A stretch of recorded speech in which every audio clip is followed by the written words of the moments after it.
ফুলকপি দিয়ে ডিমের ঝোল করছি। ফুলকপি ভাজা হয়ে গেছে, ডিম ভাজা হয়ে গেছে, এখানে আলু ভাজা হয়ে গেছে।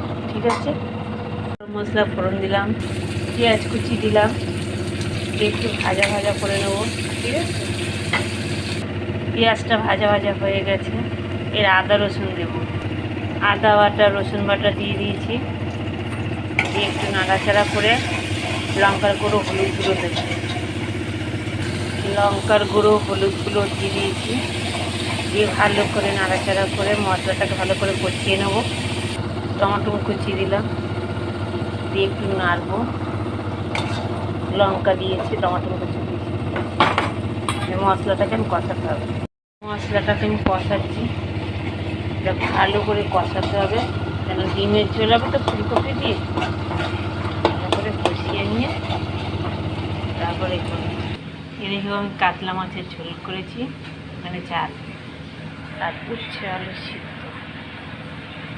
কাতলা মাছের চালটা কেমন লাগবে দেখতে, ছেড়ে দিলাম। ঠিক আছে, মশলা কষানো থাকছে, ডালটাও ছেড়ে দেবে।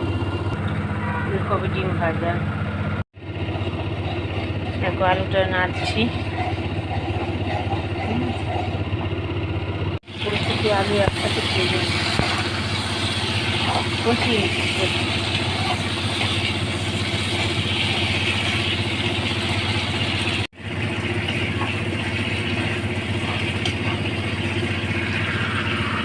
দেখো ডিমটা ছেড়ে দিয়েছে একবার।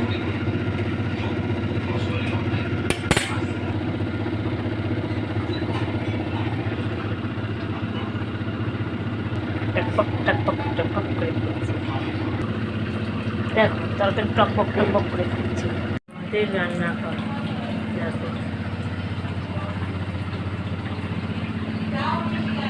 কেমন লাগছে বলো। এটা ডাইনিং টেবিল, এটা বেডরুম, এটা ডাইনিং।